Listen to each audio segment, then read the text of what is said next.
Okay, we're back guys. Nandito na tayo sa extended reading. Diba? Pasabog kayo dyan.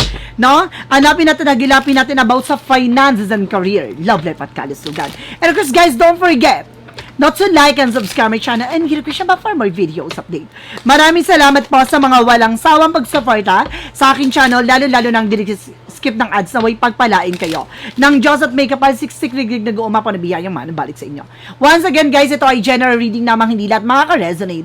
Kunin lamang ang makaka-relate sa inyo and comment down below kung kaninong energy ang ating nasagap. And of course, don't forget to like and subscribe my channel and hit ko siya for more videos update. Maraming salamat sa mga walang sawang pag-support sa aking channel, lalo-lalo nang skip ng ads na way pagpalain kayo ng Diyos at may kapal siksik-rigrig na guuma po na biyayang manabalik sa inyo.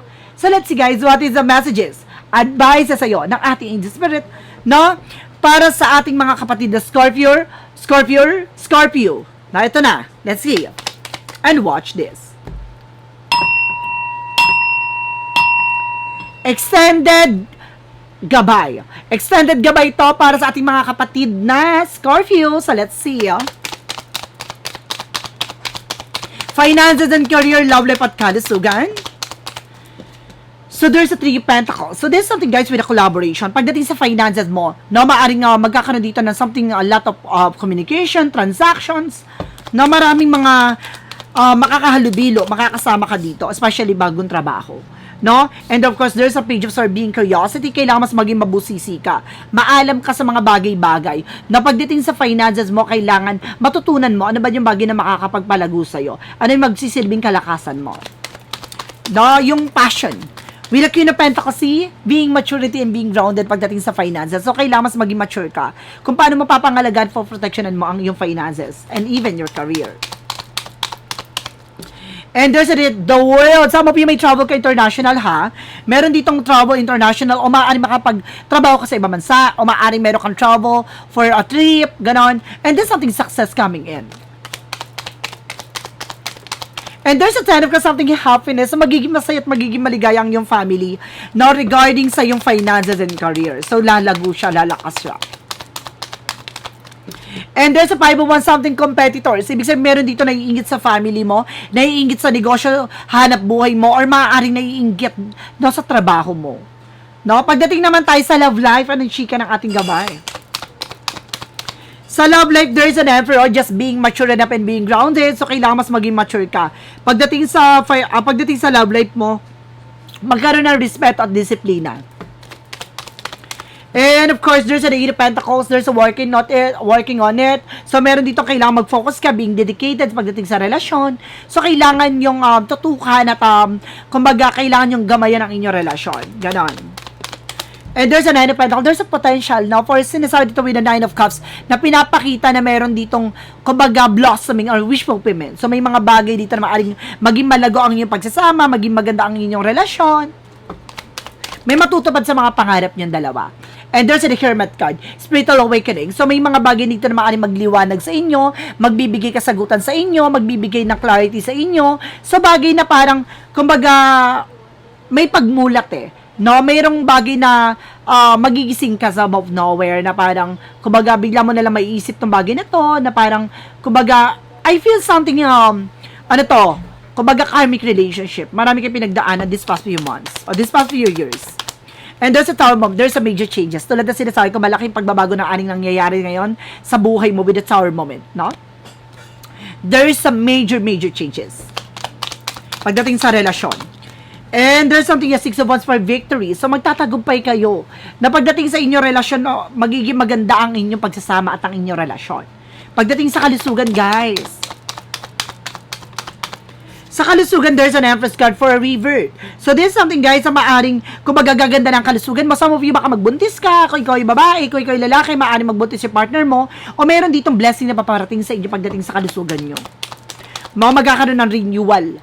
No, and there's an Ace of Pentacles, there's a big shot and big money coming in. Ibig sabihin dito, mawawalan na yung stress nyo pagdating sa finances, ganon. No, mawawalan na yung worries nyo. And there's a Star card for a wish fulfillment. So, may mga hinihiling kayo dito. It's more than healing talaga. Magkakaroon kayo ng healing ngayong buwan na to. No? Magkakaroon kayo ng kagalingan sa iyong karamdaman. And the 7 of Cups, no? And of course, kumbaga confusion. Isa sa bagay na ito, maaaring, kumbaga magiging maayos yung mental health nyo, no, maaring mawawala yung depression, stress nyo, anxieties nyo, mawawala na siya. And there's a high priestess. Oh, there's an hidden agenda, there's an hidden enemies. Kaya siguro hindi ka makatulog. No, maaaring may sumasalbay sa dito, may sumusubok sa inyo, gawang ka ng hindi maganda. No, kaya ka nagkakaroon anxiety, sleepless, that because of palipad na hangin. Or maaaring may gayuma. No? And there's a two pentacles, maging balanse kapag dating sa kalusugan mo. No, kapag alam mong hindi makita for medical, kailangan mo kumbaga may spiritual. Maaaring mamaya na engkanto ka pala, mamaya na kulam ka pala, hindi mo na mamalayan. So, you need to pay attention. Itong buwan na to ay buwan ng kagalingan. So, kailangan mo mag-pay attention sa iyong karamdaman as soon as possible. Pagdating naman tayo sa ating mga angels messages, guys. So, let's see what is an angel's messages.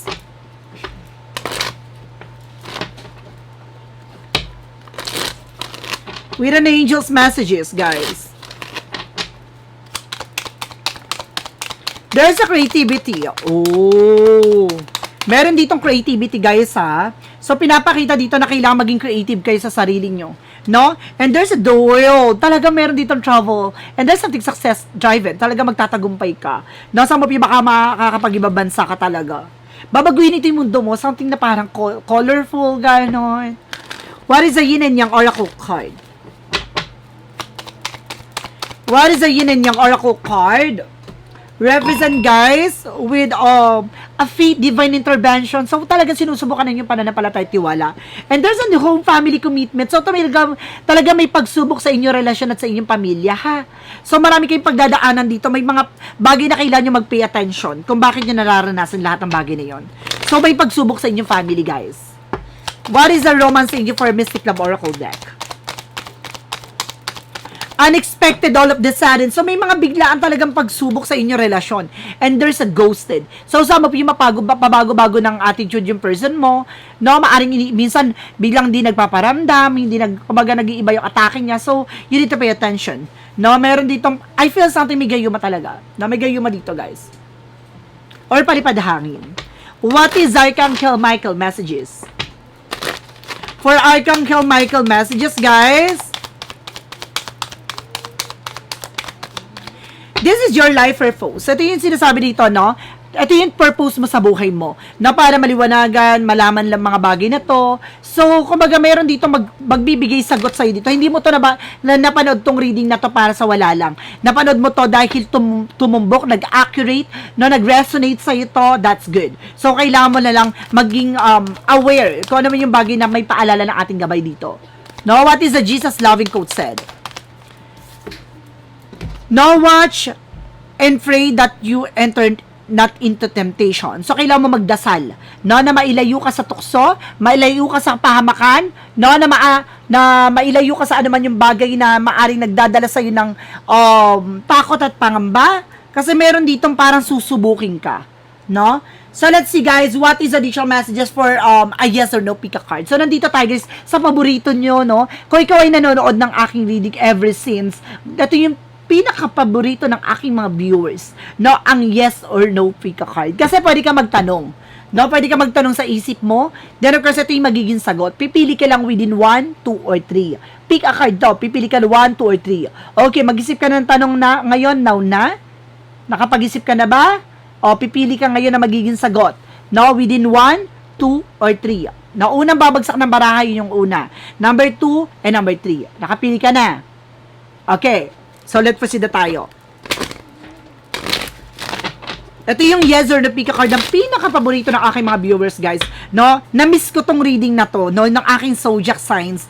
Nakaway-kaway dyan sa mga nanonood ngayon ng aking reading, guys, ha? What is a yes or no pick a card? Number 1. Sino yung nakapili na number 1? Nakapili na number 1, there's a yes. No? Yes daw ang sagot sa tanong mo, ha?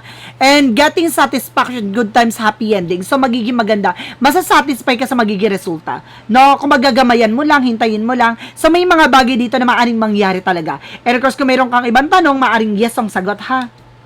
Number 2. And there's a yes and again and again. There's a yes. No, there's a yes, guys. Yes and yes. Okay? So, there's a yes. Choose a path and proceed confidently. So, itong pipiliin mong gagawin mo sa buhay mo, kailangan kumpiyansa ka. No? Kailangan may confident ka. Beautiful with a heart. Charis. Kumbaga, kailangan alam mo yung gagawin mo, having fashion, no?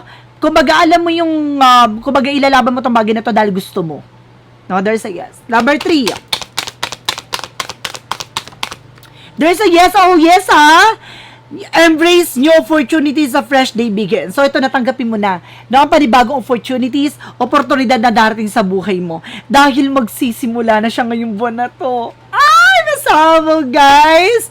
So, once again, this reading is something a monthly gabay. A monthly gabay for the month of May 2026 for the sign of Scorpio. Scorpio, maraming salamat for this wonderful reading. So once again, this reading is a general reading namang hindi lahat makaka-resonate.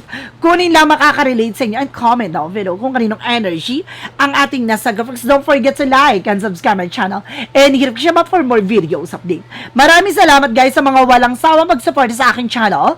Lalo-lalo lang dirigi-skip ng ads away pagpalain kayo ng Diyos at may kapal siksik-lig na nag-uumapaw na biyayang manang balik sa inyo. Maraming salamat guys and see you in the next video. Bye-bye and babush.